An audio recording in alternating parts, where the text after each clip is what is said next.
Bonjour à tous et bienvenue dans cette nouvelle vidéo. Aujourd'hui on va débriefer ensemble ma journée de trading du 14 décembre 2020. Dernière semaine de trading avant les vacances. Je pense pas trader la semaine prochaine. Néanmoins je publierai quand même des vidéos vu que je vais faire notamment une vidéo de présentation de la chaîne que je publierai pendant les 2 semaines de vacances. Et aussi, j'avais dit que je ferais une vidéo sur un peu de tuto sur le carnet, et j'en profiterai pour la publier pendant ces vacances, comme ça fera un peu de contenu sur la chaîne. On aura quand même une vidéo par semaine. Donc voilà, on va passer au débrief de ma journée du 14. Donc j'ai tradé comme d'habitude les marchés futurs sur le S&P, et j'ai fait la moitié de ma journée aussi sur le Nasdaq. Donc sur les marchés futurs du Nasdaq. Cette semaine, la particularité c'est qu'on change d'échéance au niveau des contrats futurs. Comme vous pouvez le voir en haut du carnet, c'est marqué ES Z0, donc ES c'est le nom du S&P futur, et Z0 c'est l'échéance. Vous savez que comme on traite les contrats futurs, ils ont tous une échéance précise. Et là cette semaine on est en plein changement de... On a une échéance qui se termine, donc une autre qui commence. Voilà pour la petite info, vous voyez ici, ça on est sur l'échéance qui est en train de se terminer, la Z0. Et quand vous regardez ici sur le graphique, en haut du graphique, c'est marqué ESH1, ça c'est la nouvelle qui commence. Voilà, automatiquement ma plateforme m'a mis mon graphe à jour sur la nouvelle échéance. Par contre mon carnet est encore sur celle qui est en train de se terminer. On va voir, je vais la modifier. Il y en a une centaine de lots et après ça diminue très vite. Il y a une centaine de lots qui entourent le prix traité, après il n'y a plus grand monde. Quand on se remet sur la nouvelle, oui, c'est beaucoup plus rempli. Il y a plus de monde. Donc voilà, c'était la petite anecdote du début de vidéo concernant l'échéance des contrats futurs. Donc le marché venait d'ouvrir sur ces niveaux, il ne se passait pas grand chose pour le moment, jusqu'à ce que on revienne chercher les hauts, qu'on casse les hauts. J'attendais un retour pour rentrer, pour continue dans la tendance qui venait de se créer, petite tendance haussière. Si ça bloque au carnet, donc on voit que ça bloque un peu sur 85.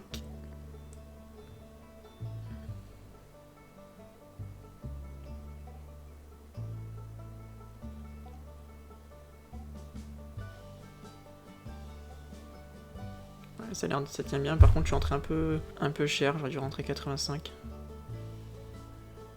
J'aurais pu avoir mieux comme prix. Ouais, voilà, moi j'aurais pu avoir mieux. Néanmoins, ça bloque, ça recharge tout le temps. Donc il y a du monde. Vous avez vu, j'ai rentré 2 lots et 2 lots. En gros, je trade souvent à... Je vais mettre un peu en arrière. Là, je décide de rentrer là, donc je rentre 2 lots. Je mets mon stop un peu en dessous et je vois que ça tient encore. Je décide de remettre de l'eau, donc je double ma taille. C'est pas quelque chose que je fais tout le temps, mais c'est plutôt quand je sens bien le trade. Donc le but c'est d'aller rechercher les hauts, voire de les dépasser.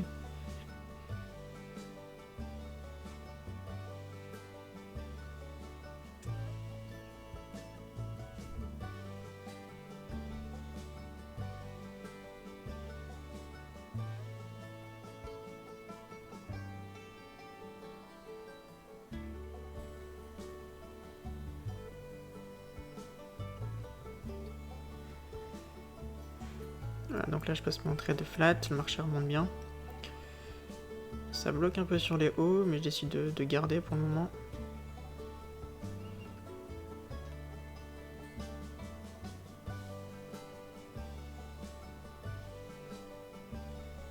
Et comme j'ai 4 lots, bon, le PNL augmente assez vite, ça fait 50 € le tick, donc dès que ça augmente d'une case, je gagne 50 €. Voilà, je augmente mon stop un peu plus haut que mon point d'entrée. J'augmente mon stop un peu plus haut que mon point d'entrée. À ce moment-là, je vois que je commence à perdre la main. En fin de compte, il y a vraiment un vendeur qui tient le haut ici, sur entre 87,25 et 87,75, et je me fais sortir. Bon, je me fais stopper, c'est dommage. J'avais pas voulu encaisser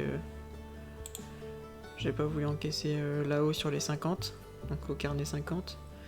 J'avais placé mon stop de tick au-dessus de mon point d'entrée, et le marché a descendu, il m'a stoppé. C'est dommage parce que j'avais 4 lots, mais sinon le trade était bon, j'ai la bonne vision du marché. Je suis un peu déçu quand il voit qu'il remonte les hauts, qu'il retape les hauts, qu'il rebloque. J'aurais pu ressortir ici une partie de ma taille. En fin de compte, il m'a stoppé, il est remonté dans la foulée. Ça m'a stoppé au tick près. Bon, tant pis, on passe au trade suivant. Après le marché est redescendu un peu, donc pas de regret. Ouais, vous voyez là, il se passe pas grand chose, regardez au graphique. On est dans un range hyper serré. On casse les hauts, il y a un retour, on revient au niveau des 88. Donc les plus hauts de tout à l'heure. Je vois que ça bloque un peu, donc j'ai essayé de mettre un achat.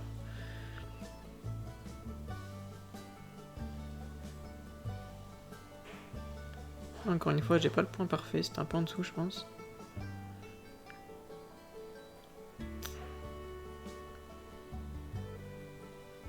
Voilà, et ça bloque ici, j'essaie de ressortir. Je suis pas sûr d'avoir le bon niveau à ce moment-là. Donc je décide de me placer un peu plus haut, de ressortir mon trade à 3 ticks, avec 3 ticks de gain. Voilà, j'attends de me faire exécuter s'il m'exécute. J'ai toujours mon stop à 4 points, à 4 ticks. Voilà, donc là je me suis fait, j'ai ressorti mon trade. J'étais peut-être un peu trop vite sur ce trade, à voir. Peut-être ressorti trop tôt. Mais j'étais pas hyper serein, comme il n'y a pas beaucoup de volatilité. Alors j'ai fait un dernier trade sur le S&P, c'était 16h, il devait être 16h50. En fait on revient sur le bas de notre range, il y a un retour qui se fait.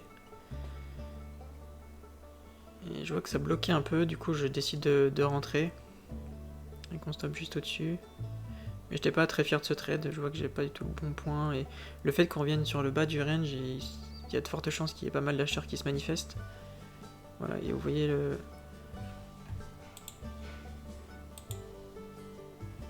En fait, quand je rentre,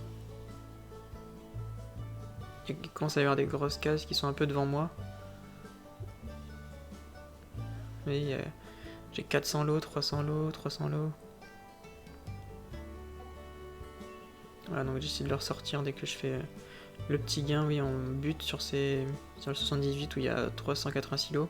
C'est pas évident, et surtout qu'on est on était sur le bas du range, on arrivait sur le support. Donc quand c'est comme ça, je préfère pas garder ce type de trade. Il y a tous des facteurs qui sont contre moi, qui me laissent à penser qu'il faut sortir ma position. Mais le marché est bien monté derrière, donc j'aurais été stoppé, j'avais vendu ici, je me suis racheté là. Du coup j'ai fini ma journée sur ce trade, et en fait entre temps, donc j'ai pas fait que 3 trades, j'ai fait 3 trades sur le S&P, mais j'ai fait d'autres trades en fait. Sur le Nasdaq, c'est le Nasdaq où j'ai fait une bonne partie de ma journée. Puis comme il se passait pas grand chose ici, j'avais un peu les yeux sur le carnet du Nasdaq, et je vais vous les montrer tout de suite. Comme c'était le jour même j'ai fini ma journée, j'ai mis le graphique du Nasdaq. Donc vous voyez toujours avec l'échéance, la nouvelle échéance, H1. Et NQ c'est le nom du Nasdaq. Donc je peux pas mettre le détail sur le carnet, là c'est toujours le même carnet, c'est le S&P, c'est pas le carnet du Nasdaq, c'est juste, on voit juste le graphique. Donc le marché était pas mal monté on a l'ouverture qui est ici, on a le marché qui monte, pas mal, on se stabilise une première fois, moi j'achète ici, triangle bleu ici, donc j'achète très bien, le marché monte. Et quand il fait un retour, je décide pas d'encaisser, mais de remettre de la taille dans le marché. Donc j'avais qu'un seul lot. Et je décide de racheter un deuxième lot ici, donc juste en dessous des 12 500. Malheureusement, ça me stoppe derrière. Donc tout ce trade, en fait, j'ai gagné quelques euros, mais pas grand chose. Le but, c'était vraiment d'acheter une première fois ici, d'acheter une deuxième fois qui me stoppe pas. Et qui aille directement, qui fasse ce mouvement là en fait, qui aille chercher 530. Voilà, c'est ce que j'ai joué. C'est pas des trades que je fais tout le temps. Généralement je vais plus avoir tendance à encaisser. Surtout que là j'achète, j'avais une dizaine de points, donc j'aurais pu très bien encaisser. Mais quand j'ai vu qu'il faisait un retour, je me suis dit peut-être une bonne opportunité pour racheter et jouer la continuation de la hausse. Malheureusement il est redescendu un peu trop bas, il m'a stoppé. Donc c'est dommage, mais bon, si c'est le genre de trade qui passe pas souvent, mais quand il passe, vous prenez pas mal. Donc ça se tente. Donc le marché est redescendu, c'est remonté. Voilà, après il a fait sa vie, j'ai pas trop tradé. J'ai juste pris un retour ici. Je me fais stopper. Je vais zoomer, ce sera peut-être plus simple. Je zoomerai sur la vidéo. Donc en fait, petit triangle bleu, je me fais stopper là tout en bas dans la mèche, pas de chance. Je vois qu'il monte derrière, il vient casser un peu au-dessus des... C'était 520 je crois. Casse 520, il y a un retour, et là j'achète direct 520, parce que je pensais qu'il aurait continué dans la foulée, et en fin de compte le marché est redescendu, donc je me fais stopper, triangle orange. Voilà, donc j'attends. Et là dans la foulée, donc il remonte, et là j'achète bien, j'achète à 15. Donc j'ai mon stop un peu en dessous, il va pas du tout chercher, il monte direct. Et je sors à 32 je crois de mémoire. Ça me rembourse mes 2 petites pertes ici. Ouais, c'est dommage ici sur j'essaie de pyramider sur le premier où j'essaie de pyramider, ça passe pas.